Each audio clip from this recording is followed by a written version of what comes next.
Audioescuelasabática.com. Lección número 9. Para el 2 de diciembre de 2023. Misión en favor de los poderosos. Sábado 25 de noviembre.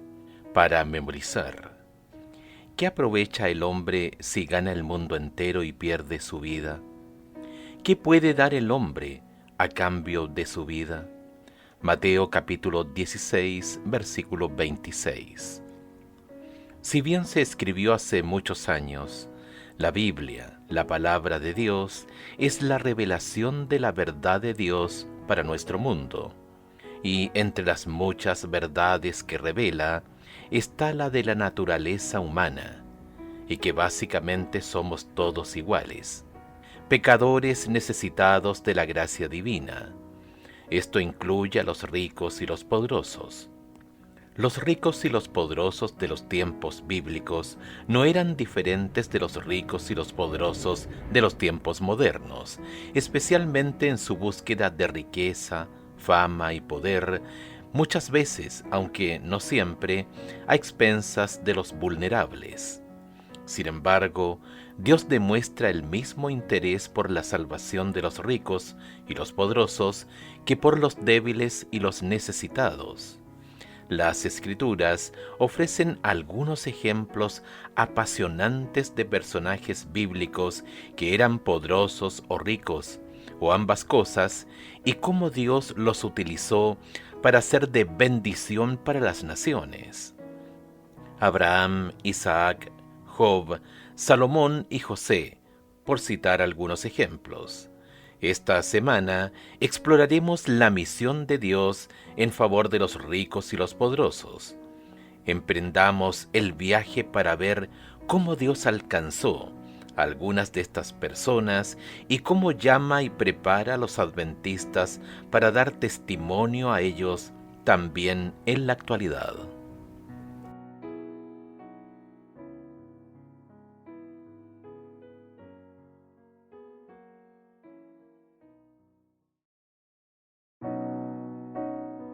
Audioescuelasabática.com. Domingo 26 de noviembre. Nabucodonosor.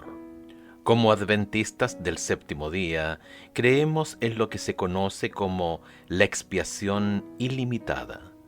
Esto significa que, a diferencia de la postura de algunos cristianos, creemos que la muerte de Cristo fue por toda la humanidad, no únicamente por un grupo especial de los predestinados por Dios para la salvación. Porque Dios, comillas, desea que todos los hombres sean salvos y vengan al conocimiento de la verdad. Primera de Timoteo, capítulo 2, verso 4. Jesús se ofreció como sacrificio por nuestros pecados, y no solamente por los nuestros, sino también por los de todo el mundo. Primera de Juan capítulo 2, verso 2. Por eso, todos fuimos elegidos en Él desde la creación del mundo. Efesios capítulo 1, verso 4, aunque no todos lo elijan a Él. Por consiguiente, también encontramos relatos en la Biblia de todo tipo de personas que son alcanzadas para Dios. Escucha Daniel capítulo 4. ¿Qué le sucedió al rey aquí? ¿Y qué nos dice esto acerca de la salvación que llegó a uno de los hombres más poderosos del mundo? Daniel capítulo 4. Nabucodonosor, rey, a todos los pueblos, naciones y lenguas que moran en toda la tierra, paz os sea multiplicada. Conviene que yo declare las señales y milagros que el Dios Altísimo ha hecho conmigo. Cuán grandes son sus señales y cuán potentes sus maravillas. Su reino sempiterno, y su señorío de generación en generación. Yo, Nabucodonosor, estaba tranquilo en mi casa y floreciente en mi palacio. Vi un sueño que me espantó, y tendido en cama, las imaginaciones y visiones de mi cabeza me turbaron.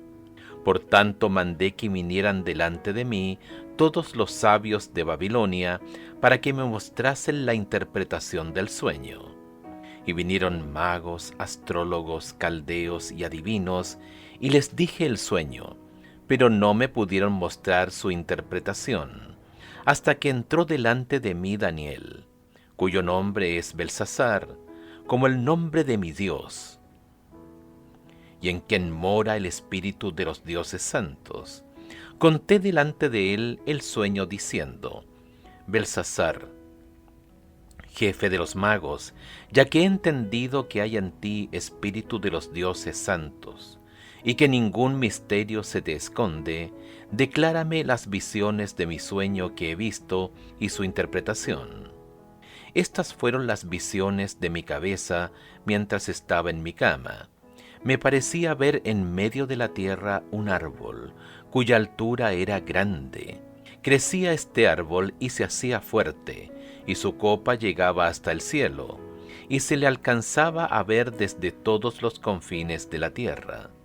Su follaje era hermoso, y su fruto abundante, y había en él alimento para todos. Debajo de él se ponía a la sombra las bestias del campo, y en sus ramas hacían moradas las aves del cielo, y se mantenía de él toda carne.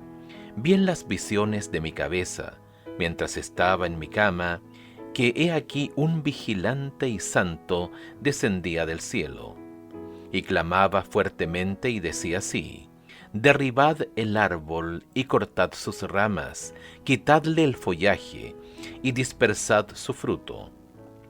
Váyanse las bestias que están debajo de él y las aves de sus ramas, mas la cepa de sus raíces dejaréis en la tierra, con atadura de hierro y de bronce, entre la hierba del campo. Sea mojado con el rocío del cielo, con las bestias sea su parte entre la hierba de la tierra. Su corazón de hombre sea cambiado, y le sea dado corazón de bestia, y pasen sobre él 7 tiempos. La sentencia es por decreto de los vigilantes y por dicho de los santos la resolución, para que conozcan los vivientes que el Altísimo gobierna el reino de los hombres, y que a quien él quiere lo da, y constituye sobre él al más bajo de los hombres.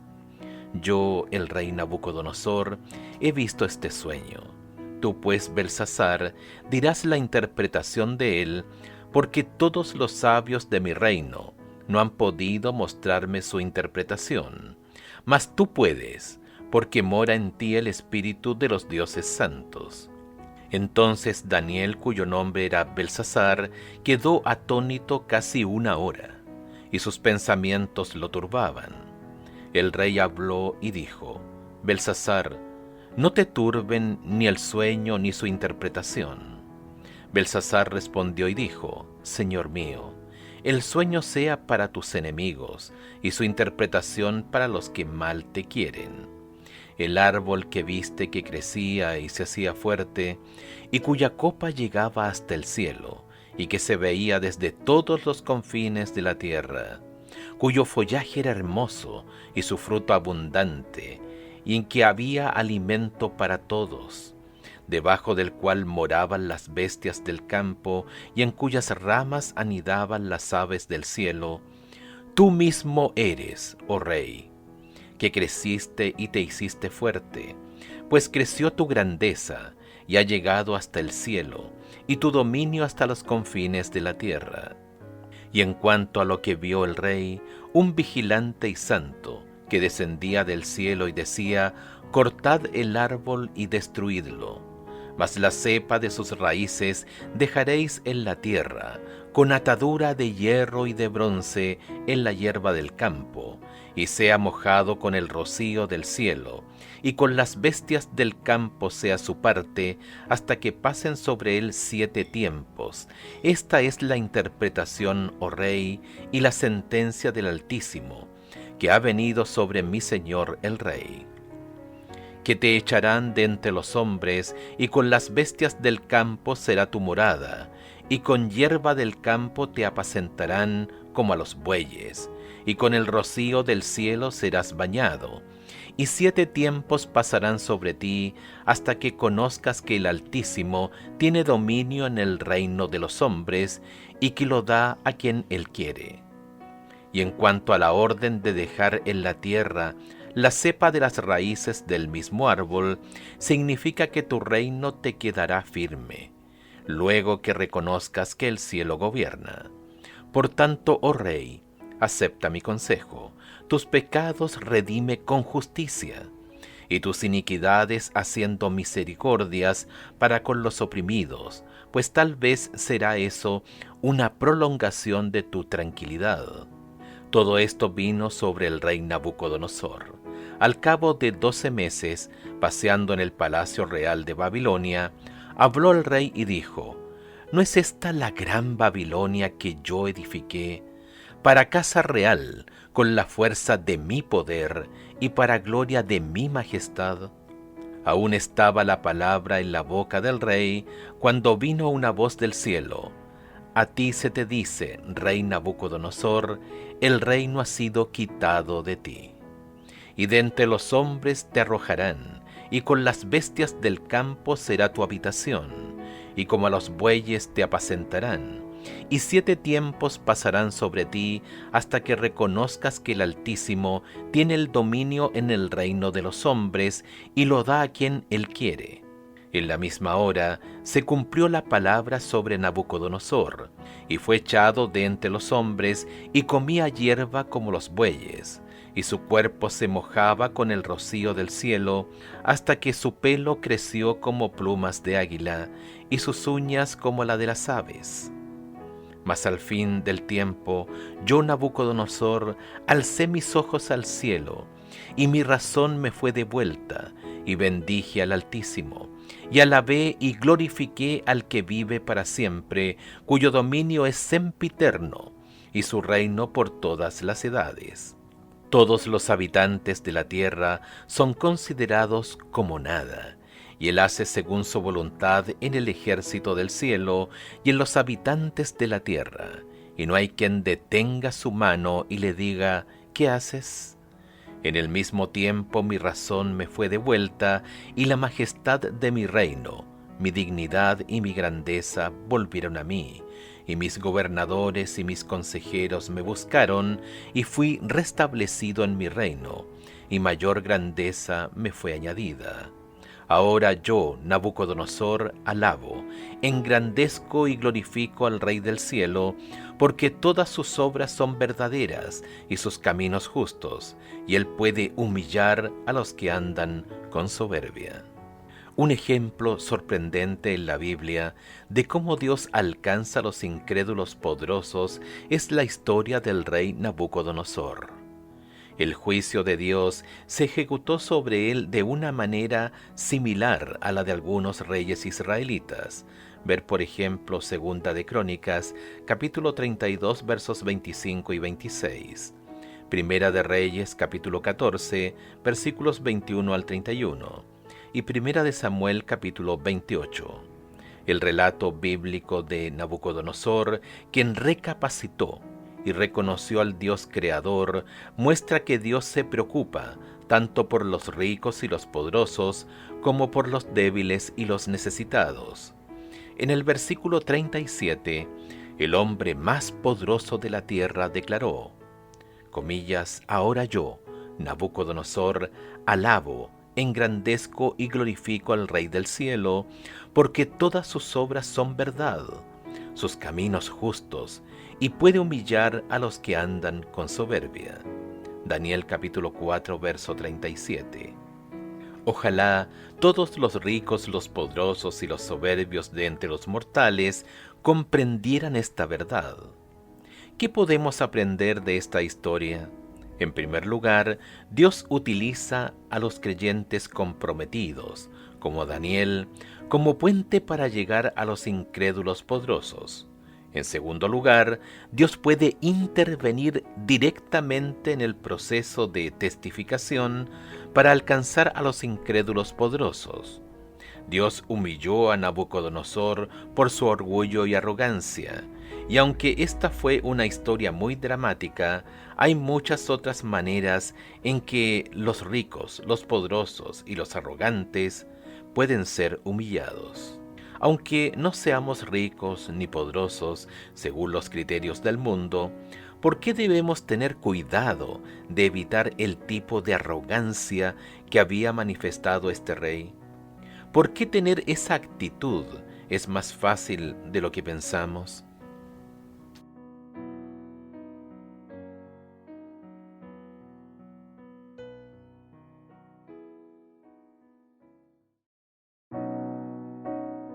Audioescuelasabática.com.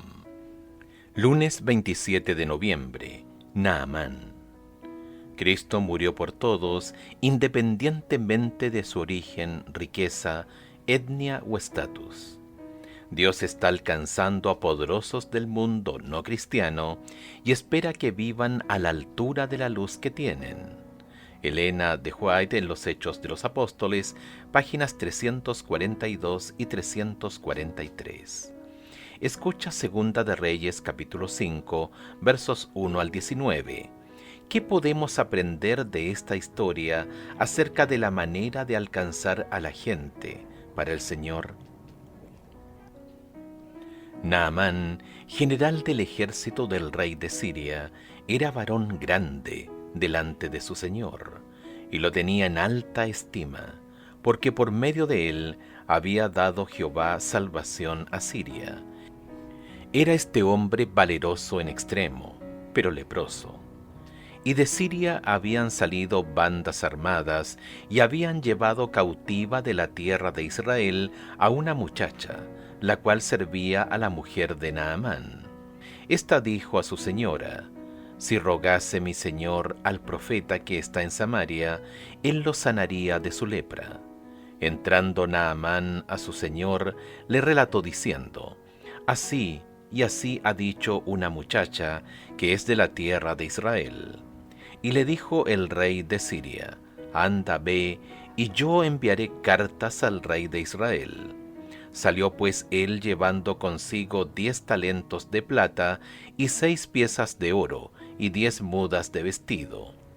Tomó también cartas para el rey de Israel, que decían así: cuando lleguen a ti estas cartas, sabe por ellas que yo envío a ti mi siervo Naamán, para que lo sanes de su lepra. Luego que el rey de Israel leyó las cartas, rasgó sus vestidos y dijo: ¿soy yo Dios que mate y dé vida, para que éste envíe a mí a que sane un hombre de su lepra? Considerad ahora y ved cómo busca ocasión contra mí. Cuando Eliseo, el varón de Dios, oyó que el rey de Israel había rasgado sus vestidos, envió a decir al rey: ¿por qué has rasgado tus vestidos? Venga ahora a mí, y sabrá que hay profeta en Israel. Y vino Naamán con sus caballos y con su carro, y se paró a las puertas de la casa de Eliseo.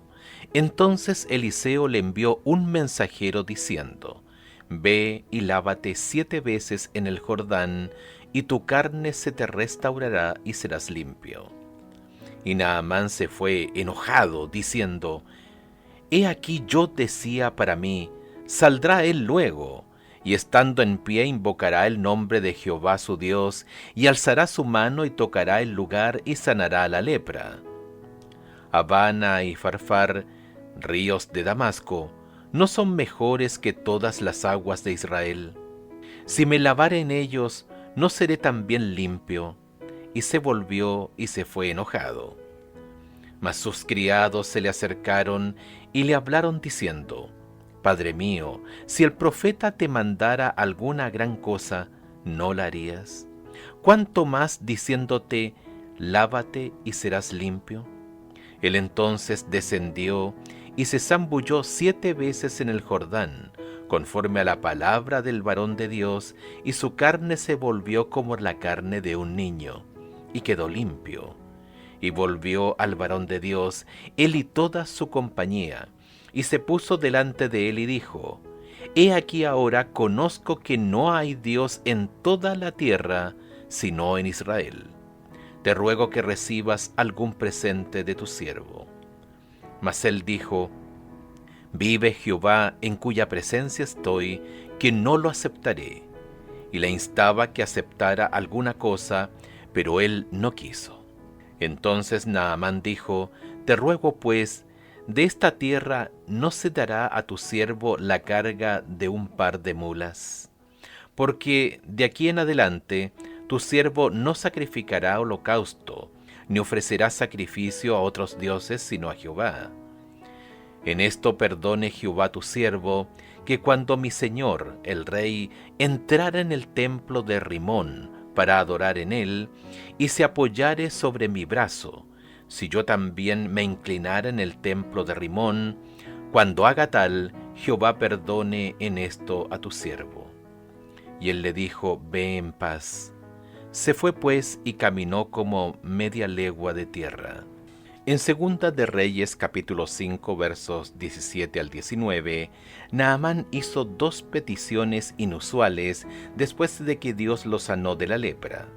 En primer lugar, pidió llevar 2 mulas cargadas de tierra de Israel a Siria, con el propósito de adorar al Dios vivo. Dijo, comillas, porque de aquí en adelante tu siervo no sacrificará holocausto ni ofrenda a otro Dios sino al Señor. Segunda de Reyes capítulo 5 verso 17. En segundo lugar, Naamán pidió permiso para inclinarse junto a su rey, aunque ya no adoraría a los dioses de su rey. Ahora Naamán creía en el único Dios verdadero. Sin embargo, todavía tenía creencias paganas.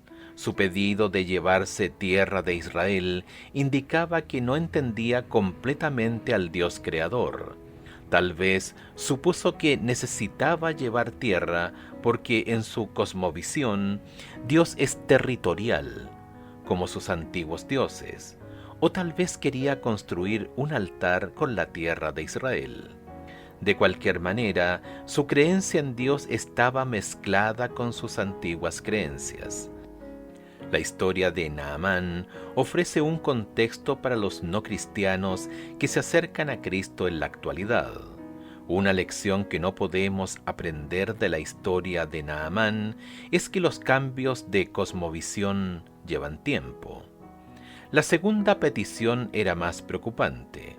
¿Por qué Naamán pedía permiso para inclinarse junto con su rey para luego pedir a Dios que lo perdonara? La respuesta del profeta nos da una pista. Ve en paz. Segunda de Reyes capítulo 5 verso 19. Como poderoso de Siria, Naamán tenía deberes que cumplir que suponían un reto para su nueva fe.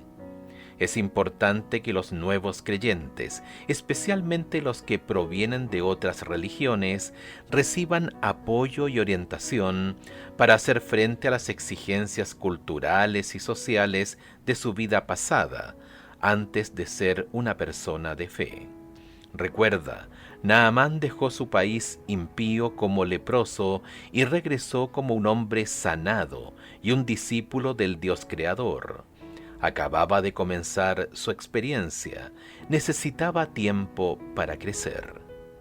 ¿Qué lecciones podemos aprender de esta historia acerca de no presionar a la gente demasiado rápido, especialmente a quienes vienen de una cultura o trasfondo no cristiano?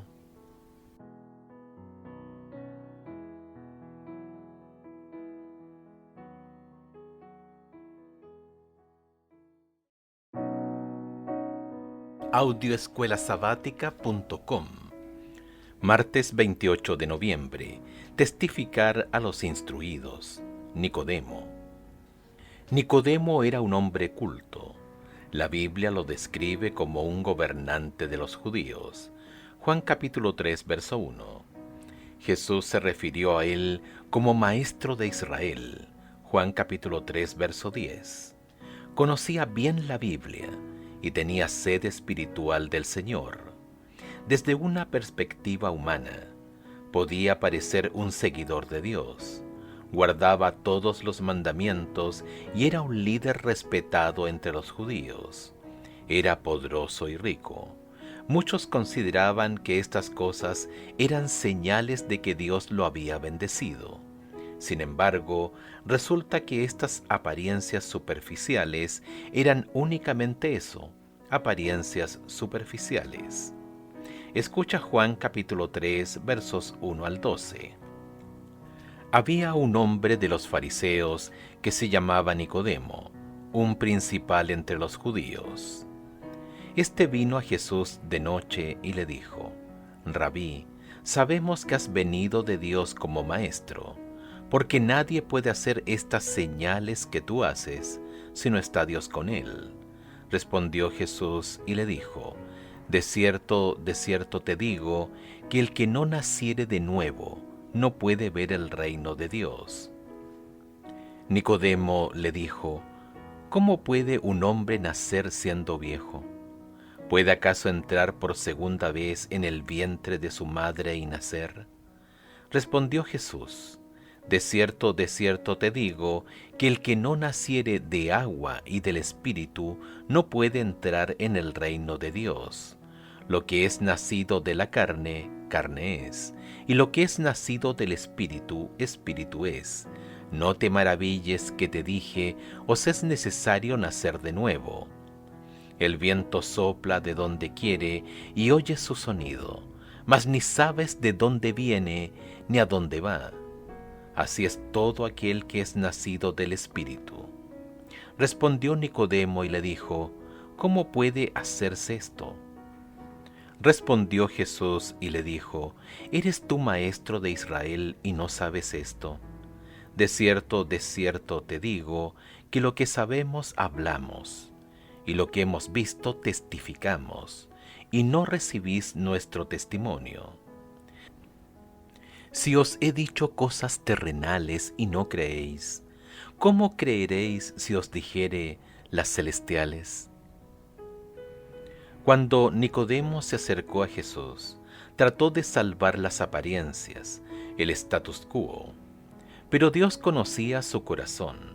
Del mismo modo, Dios conoce el corazón y las necesidades de todos los ricos y los poderosos, sin importar su origen. Nicodemo fue a Jesús porque sus enseñanzas lo habían convencido. Su orgullo le impedía confesar abiertamente a Jesucristo como Señor, pero aquella noche lo cambió para siempre. Incluso después de convencerse de que Jesús era el enviado de Dios, siguió sin reconocer abiertamente que era seguidor de Jesucristo. Escucha Juan capítulo 7 versos 43 al 52 y Juan capítulo 19 verso 39. ¿Qué nos dicen estos textos acerca de Nicodemo y Jesús? Juan capítulo 7 versos 43 al 52. Hubo entonces disensión entre la gente a causa de él, y algunos de ellos querían prenderle, pero ninguno le echó mano. Los alguaciles vinieron a los principales sacerdotes y a los fariseos, y éstos les dijeron: ¿por qué no le habéis traído? Los alguaciles respondieron: jamás hombre alguno ha hablado como este hombre. Entonces los fariseos le respondieron: ¿también vosotros habéis sido engañados? ¿Acaso ha creído en él alguno de los gobernantes o de los fariseos? Mas esta gente que no sabe la ley, maldita es. Les dijo Nicodemo, al que vino a él de noche, el cual era uno de ellos: ¿juzga acaso nuestra ley a un hombre si primero no le oye y sabe lo que ha hecho? Respondieron y le dijeron: ¿eres tú también Galileo? Escudriña, y ve que de Galilea nunca se ha levantado profeta. Juan capítulo 19, verso 39. También Nicodemo, el que antes había visitado a Jesús de noche, vino trayendo un compuesto de mirra y de aloes como 100 libras. En estos versículos podemos ver que Nicodemo obviamente había quedado tremendamente impactado por Jesús. Intentó protegerlo cuando Jesús estaba vivo y luego honrarlo después de su muerte, Sin embargo, Jesús había tocado a Nicodemo, quien por más alarde de su conocimiento y sabiduría que hiciera, tenía una gran necesidad del Salvador, como todos nosotros. ¿Por qué debemos tener cuidado con la trampa de pensar que, dado que tenemos la verdad, y la tenemos, entonces el solo conocimiento de esta verdad es suficiente para salvarnos? ¿Cuántas almas se perderán que tenían conocimiento más que suficiente para salvarse, incluyendo el mensaje de los 3 ángeles?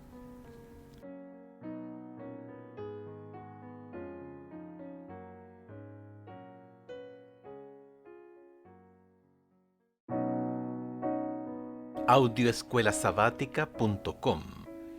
Miércoles 29 de noviembre. Misión en favor de los ricos. Escucha Mateo capítulo 19, versículos 16 al 22.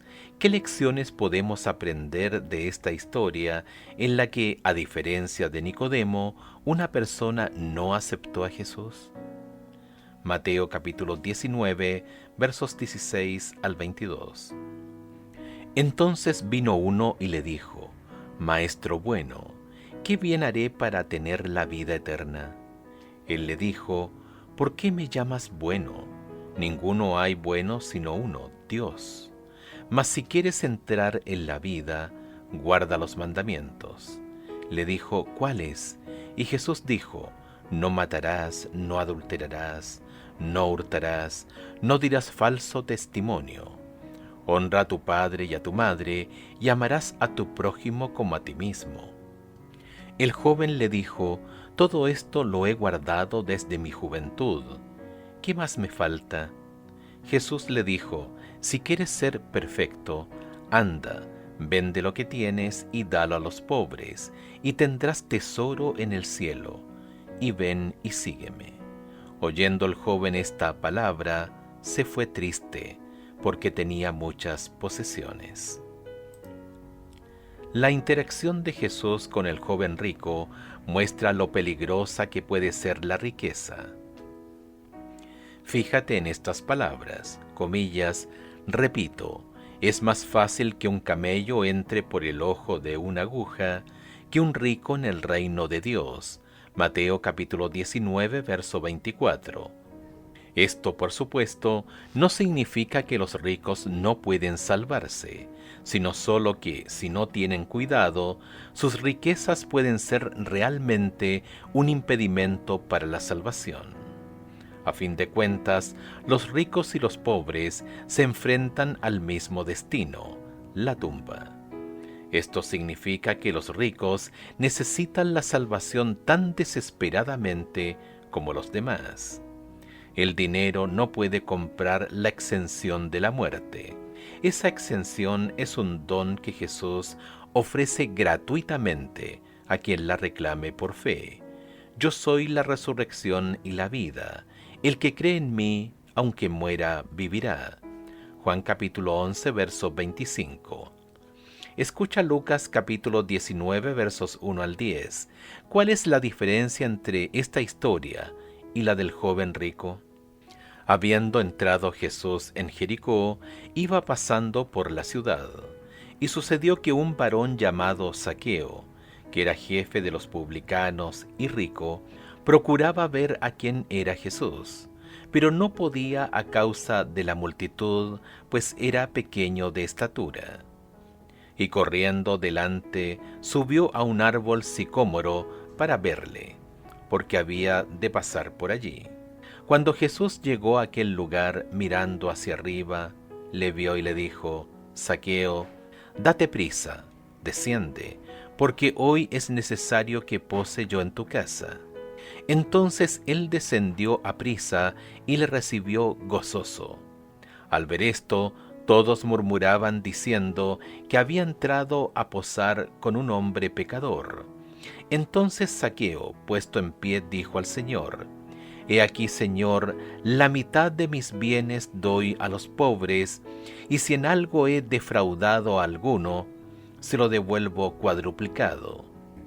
Jesús le dijo: Hoy ha venido la salvación a esta casa, por cuanto él también es hijo de Abraham, porque el Hijo del Hombre vino a buscar y a salvar lo que se había perdido. Zaqueo respondió a Jesús de una manera que, lamentablemente, no lo hizo el joven rico. Nota que Jesús no le dijo a Zaqueo que vendiera lo que tenía para dárselo a los pobres, como hizo con el joven rico. Jesús debió haber sabido cuán atado a su dinero estaba el joven rico, y por eso le dijo eso. En contraste, aunque no sabemos todo lo que hablaron cuando Jesús estuvo en su casa, Zaqueo se convirtió a Jesús y supo que tenía que hacer algunos cambios en su vida, especialmente en lo relacionado con sus riquezas. Comillas, ¿qué aprovecha el hombre si gana el mundo entero y pierde su vida? ¿Qué puede dar el hombre a cambio de su vida? Mateo capítulo 16, verso 26. ¿Qué debería decirnos estas palabras a todos?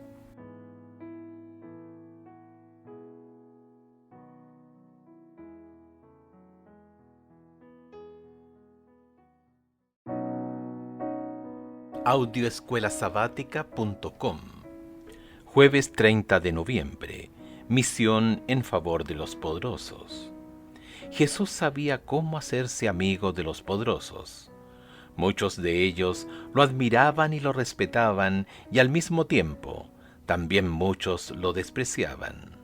Los poderosos de la Biblia que acudieron a Jesús en busca de ayuda, seguramente sintieron que Él se preocupaba por ellos. Además, muchos de los ricos y los poderosos no acudieron abiertamente a Jesús de inmediato. Esperaron hasta estar seguros de que Jesús fuera realmente el Hijo de Dios. Ese fue el caso de Nicodemo y de José de Arimatea. Escucha Mateo capítulo 27, versos 57 al 60. También Marcos capítulo 15, versos 43 al 47.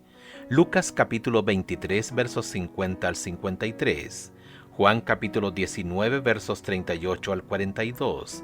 ¿Qué nos dice este relato acerca de la manera en que el Señor utilizó a un rico que evidentemente había quedado impactado por Jesús? Mateo capítulo 27, versos 57 al 60. Cuando llegó la noche, vino un hombre rico de Arimatea, llamado José, que también había sido discípulo de Jesús. Este fue a Pilato y pidió el cuerpo de Jesús. Entonces Pilato mandó que se le diese el cuerpo, y tomando José el cuerpo, lo envolvió en una sábana limpia, y lo puso en su sepulcro nuevo que había labrado en la peña, y después de hacer rodar una gran piedra a la entrada del sepulcro, se fue. Marcos capítulo 15, versos 43 al 47. José de Arimatea, miembro noble del concilio, que también esperaba el reino de Dios, vino y entró osadamente a Pilato y pidió el cuerpo de Jesús. Pilato se sorprendió de que ya hubiese muerto, y haciendo venir al centurión le preguntó si ya estaba muerto. E informado por el centurión, dio el cuerpo a José, el cual compró una sábana y quitándolo, lo envolvió en la sábana, y lo puso en un sepulcro que estaba cavado en una peña, e hizo rodar una piedra a la entrada del sepulcro. Y María Magdalena y María, madre de José, miraban dónde lo ponían. Lucas capítulo 23, versos 50 al 53. Había un varón llamado José de Arimatea, ciudad de Judea, el cual era miembro del concilio, varón bueno y justo. Este que también esperaba el reino de Dios y no había consentido en el acuerdo ni en los hechos de ellos, fue a Pilato y pidió el cuerpo de Jesús. Y quitándolo, lo envolvió en una sábana y lo puso en un sepulcro abierto en una peña, en la cual aún no se había puesto a nadie. Juan capítulo 19, versos 38 al 42. Después de esto, José de Arimatea, que era discípulo de Jesús, pero secretamente por miedo de los judíos, rogó a Pilato que le permitiese llevarse el cuerpo de Jesús, y Pilato se lo concedió. Entonces vino y se llevó el cuerpo de Jesús. También Nicodemo, el que antes había visitado a Jesús de noche, vino trayendo un compuesto de mirra y aloes, como 100 libras. Tomaron pues el cuerpo de Jesús y lo envolvieron en lienzos con especias aromáticas, según es costumbre sepultar entre los judíos.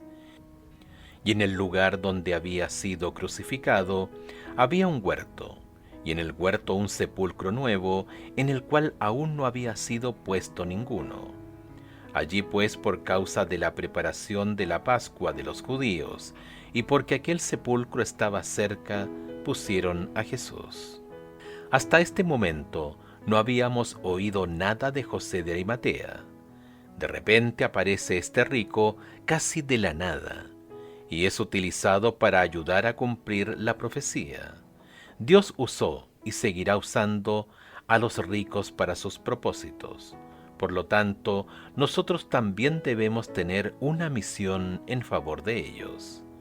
Una de las fases más difíciles a la hora de entablar amistad con gente poderosa es definir por dónde empezar.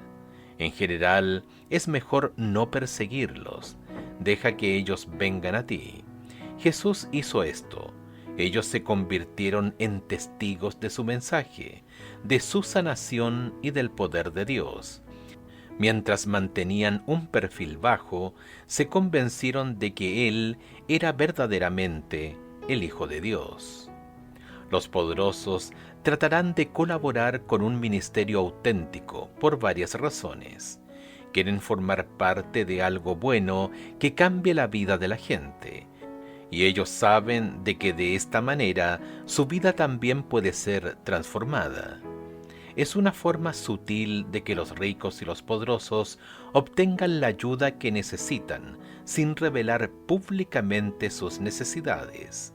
La segunda fase consiste en iniciar un auténtico ministerio como un medio para que los ricos y los poderosos formen parte del ministerio de Dios. Dedica algún tiempo a atender y considerar la vida de los ricos y los poderosos de tu sociedad. Desafío. Añade a tu lista de oración diaria a alguien que esté en una posición de poder, que no sea creyente y que sea alguien con quien podrías entrar en contacto de tanto en tanto. Desafío avanzado. Escribe una carta o un correo electrónico a alguien que está en un puesto de poder, aunque sea alguien que no conozcas, y dile que estás orando por él o ella.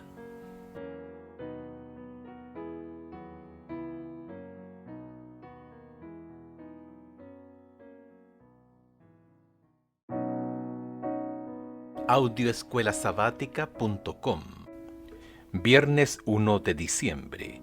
Para estudiar y meditar, lee en Elena de White El Ministerio de Curación, comillas, Ministerio entre los ricos, en las páginas 160 y 166, y reflejemos a Jesús, comillas, la muchacha cautiva muestra preocupación por Naamán, página 329.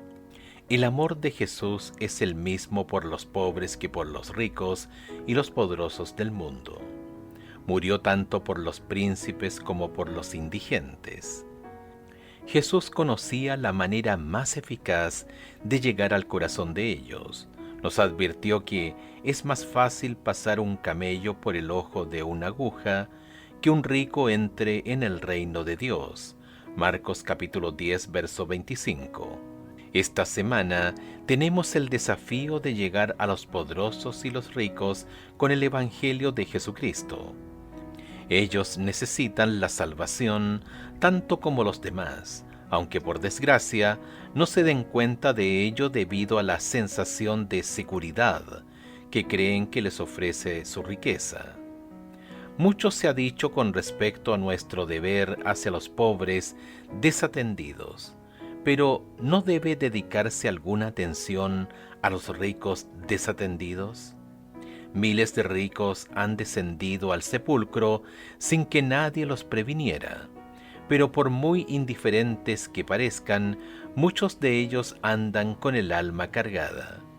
Elena de White, El Ministerio de Curación, páginas 160 y 161. Preguntas para dialogar. 1. Jesús derribó las barreras de casta y de clase al ministrar a ricos y a pobres durante su ministerio terrenal. ¿Cómo abordamos los adventistas esta cuestión de la brecha entre ricos y pobres tan arraigada en todas nuestras sociedades? 2. Jesús dijo lo siguiente: el que fue sembrado entre espinos es el que oye la palabra, pero el afán de este siglo y el engaño de las riquezas ahogan la palabra y se queda sin fruto. Mateo capítulo 13, verso 22. ¿Qué crees que quiso decir Jesús con el engaño de las riquezas? ¿Por qué no necesariamente tenemos que ser ricos para ser engañados por las riquezas? 3. En clase, repasen la pregunta al final del estudio del martes sobre el hecho de que conocer la verdad no es lo mismo que ser salvo. ¿Por qué esta es una distinción tan importante para nosotros? Si conocer la verdad no es lo único que nos salva, ¿qué es lo que nos salva? 4. ¿Qué otras razones se te ocurren de por qué el joven rico rechazó a Jesús, mientras que Zaqueo lo aceptó?